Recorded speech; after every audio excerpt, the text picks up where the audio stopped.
So this is another little update about what's going on. I had this bastard's lawyer call me up and basically impersonate the fucking prosecutor and tell me they wanted to come in and have their investigator interview me. And I had gotten a really bad gut feeling about it. And I had rescheduled with her a couple times. And then last night, real late at night, like about 8 o'clock or so, the bitch calls me up or texts me and tells me she wants to come to my house to do the fucking interview. I mean, these people and the fucking lengths they will go to. They're out paying lawyers now to fucking impersonate the prosecutor and fucking try and hand me up when they know I've got this motherfucker dead to rights. I just spoke with the real prosecutor about it, and she was kind of incredulous about me talking about the stalking. And, you know, this is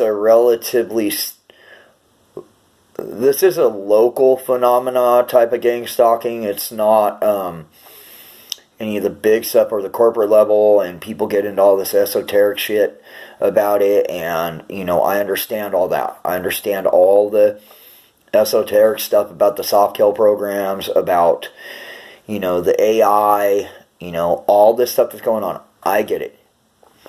But that's not what I'm dealing with. I'm dealing with a local level band of NIMBY fake conservative scum that want to chase around people that they feel like don't have a reason to exist in society. And the only way to deal with evil like this is to stand up to it.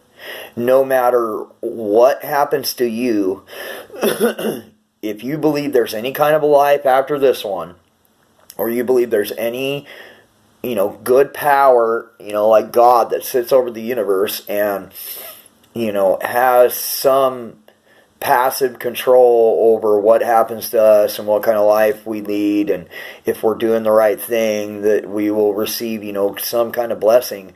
I think you have to fight. You cannot just look past evil like this. That's fucking stupid.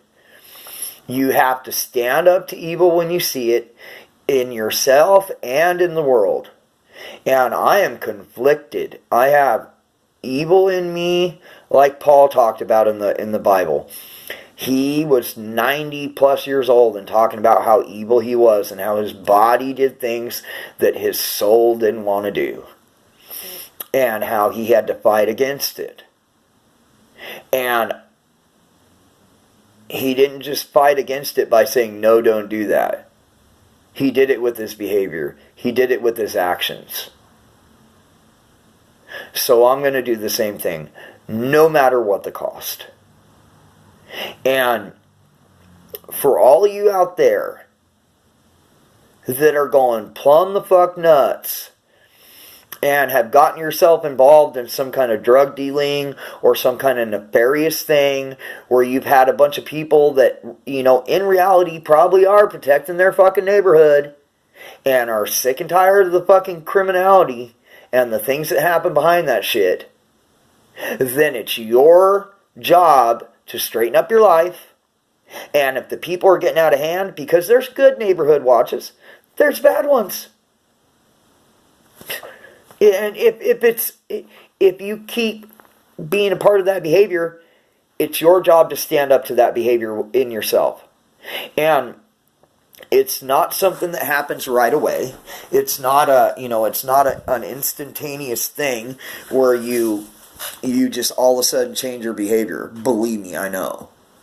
But it is something that can be incrementally fought back against, and you can put yourself in a better situation where you have the ability to stand up to these people.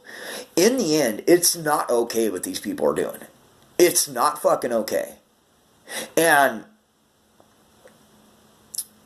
it's just not some big cabal of organized fucking people, that are doing it. On the government level, corporate level, where there's billions and billions of dollars and defense contracts and countries getting taken over and shit like that, and CIA running around and blah, blah, blah. Okay, I get it. And especially with InfraGard.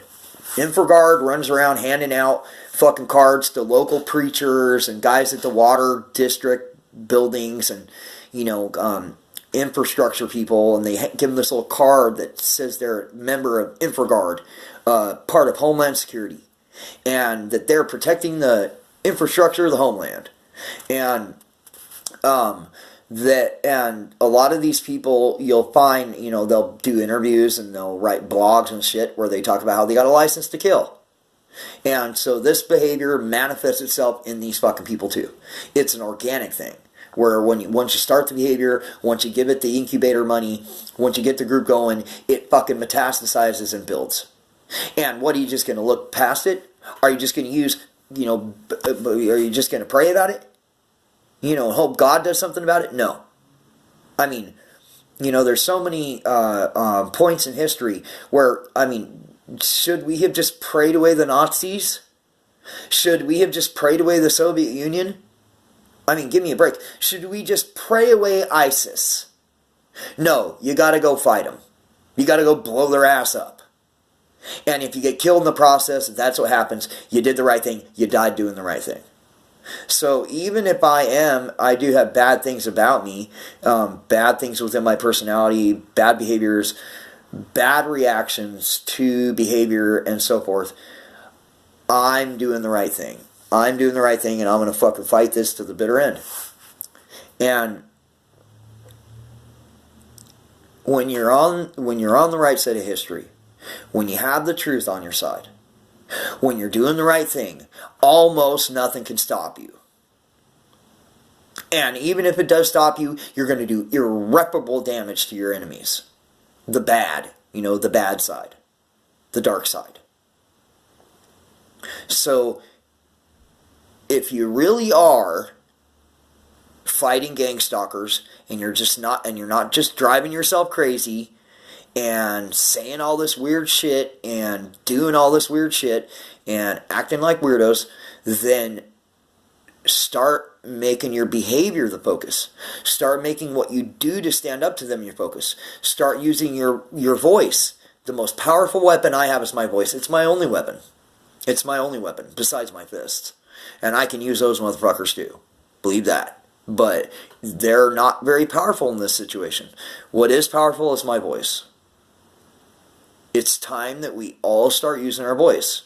It's time that we get healthy, that we get ourselves away from the situations that we were in, where we were doing the things that we were doing, and that we stop blaming all of our problems on that. Okay? My drug use that ultimately led me into this situation is not the fault of these people. That manifested long before I ever ran into these dumb motherfuckers. Okay? So I can't blame everything in the fucking world on them. But I can blame all the psychological problems and everything that's been going on as of late on these people. I can't even come into my house without being so damn paranoid I can barely sit still. And it's a wonder that I have 2 jobs.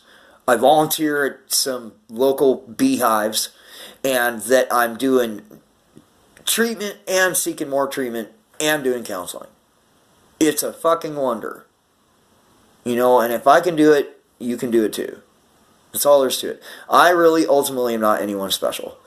I get told by the investigator I just talked to that I've been working with, telling about this. I know a local private investigator who I've been telling about what's going on, who I've been talking to about this. He knows about them. He knows it's real. He knows I'm telling the truth. And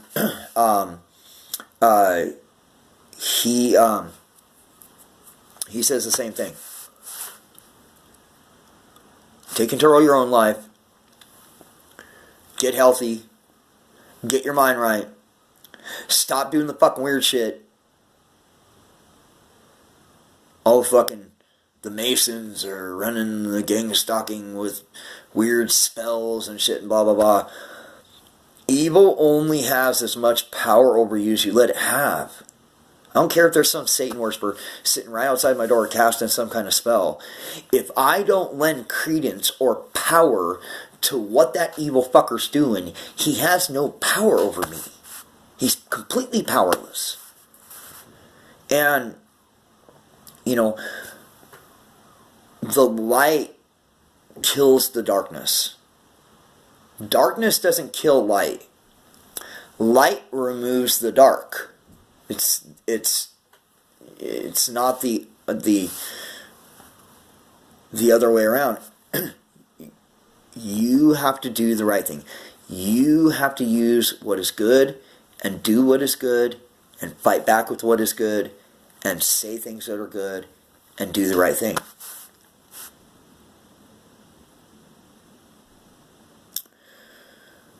I hope I can get some of you listening to me. Have a good night.